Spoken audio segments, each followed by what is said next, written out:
What's up? What's happening? What's going on, everybody? Welcome back to Animation Station, which is for anything and everything animation, including a sponge that lives in a pineapple under the sea, as well as TV and movies. I'm your host, Jackson Small. Welcome back to SpongeBob Month 7 Rock Bottom.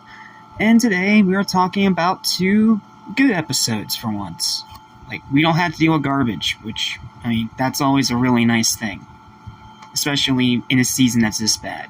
But the good news is that outside of one episode I have to review for the finale of this marathon, the rest of these are actually positive, for the most part. There's still some okay episodes sprinkled in, but I'll take okay over trash.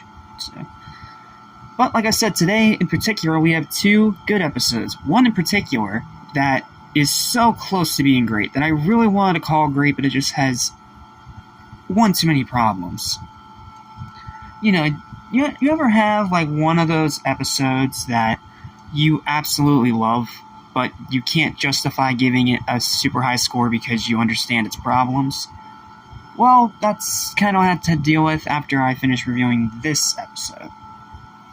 So let's talk about this episode for now, Krusty Dogs, the episode that at first I hated, like pretty much everyone else did, because I thought it was derivative, I thought it was boring plot recycling, and it had pretty much no plot. But then, along with the rest of the internet, I started to turn it in a little bit and see a little better the stuff that I was actually trying to do. Even though it was still a Bossy Boots ripoff, let's not even beat around the bush on that one. And now, I actually have come around this episode even more than that. This episode's really good. I can't quite call it great, it still has some dumb modern SpongeBob-isms, but it's still a pretty good episode, so let's talk about it. In the episode Krusty Dogs, which, like I said, it's a plot recycle of Bossy Boots, let's not even try to deny that, it's blatantly obvious. SpongeBob comes up with this new menu item while he's messing around in the kitchen with Krabby Patty meat, and he ends up creating a hot dog, or a Krusty Dog as Mr. Krabs calls it. And somehow these things start selling out so quick that Mr. Krabs decides to get rid of Krabby Patties entirely. And this makes SpongeBob immediately turn on the Krusty Dogs and be regretful he ever even made them. And he even gets to team up with Squidward, who is tired of being treated the way that he is treated. And no, it's not Squidward torture porn.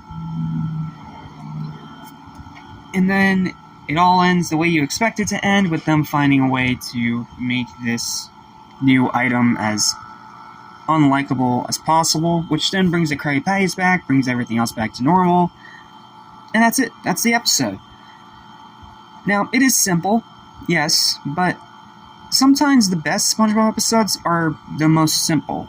Think back to seasons 1 and 2. The plots of those ones, super simple. But they worked because the writing was up to par, there was a lot of funny jokes, and despite it being a very simple premise, you still enjoy watching it unfolding. Or at least I did. And this is pretty much the same case, but just with modern SpongeBob. And it's a pretty good episode. There's some pretty good jokes in this one too. It's not quite a highlight, but I do find the part of Squidward getting constantly kicked in the rear by this kid and his mom pretty funny, especially the one in the ending when the mom kicks him and he just flat out falls over. It's not quite a highlight, but it is still pretty funny. As for the highlights though, first one is SpongeBob fainting. I don't know why, but they managed to make that as overdramatic as possible to the point of it being hilarious.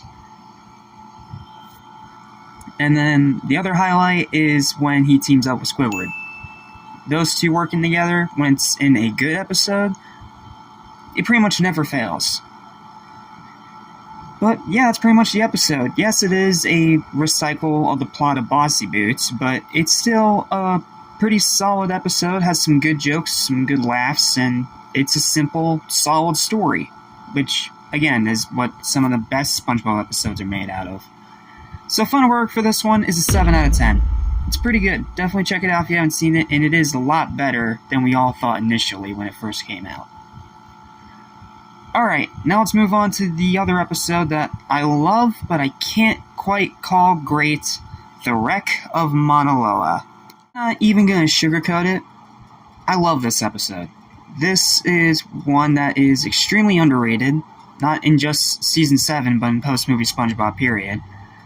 And I have rewatched it so many times, and I'm also so surprised about how little people talk about it. Like, this is a genuinely really funny and entertaining episode, and one of the best of modern SpongeBob.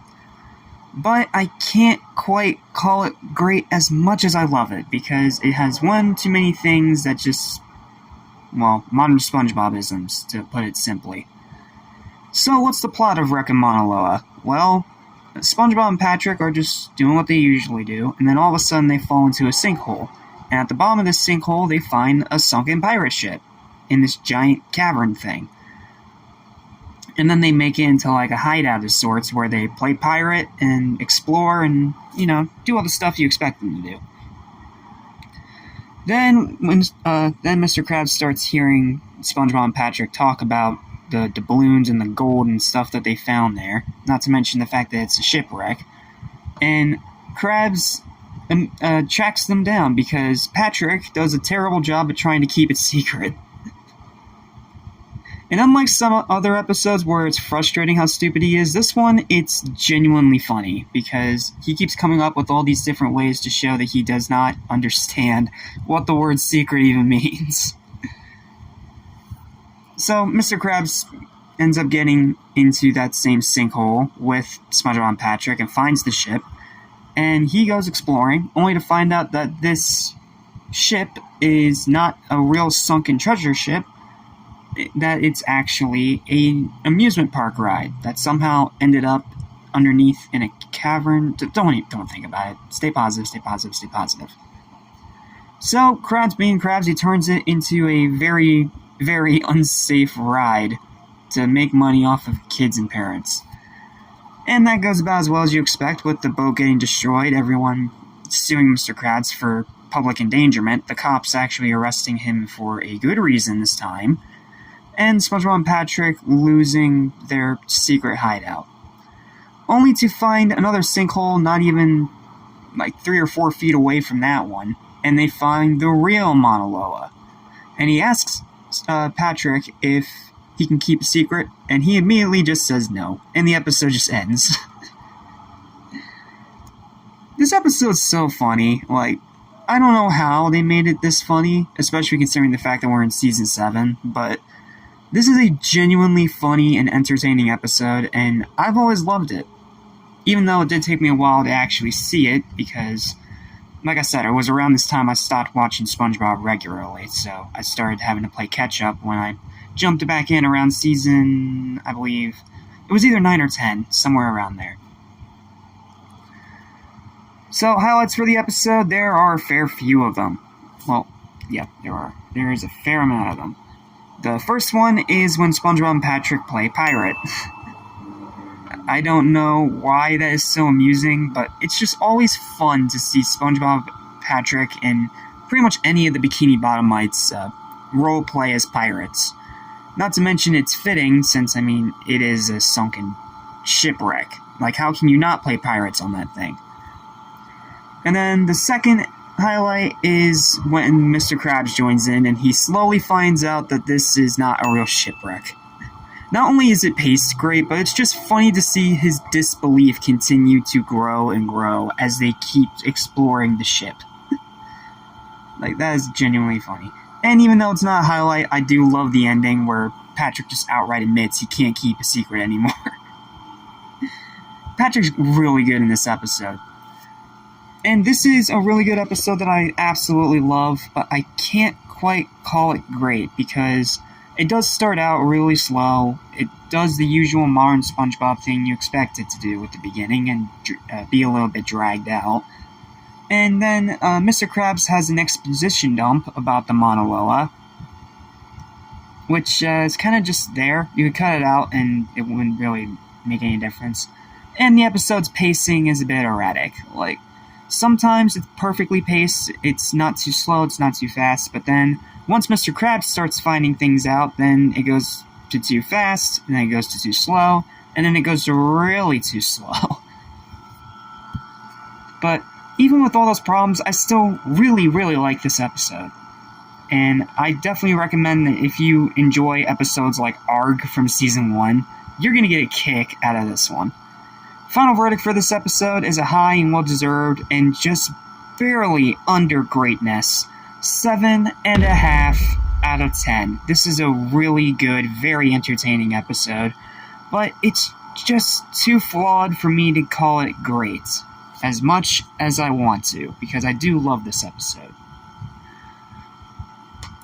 Okay, and with that, that's going to finish off our review for today. Thank you guys so much for watching. Please don't forget to like, share, and subscribe for more videos like this almost every single day.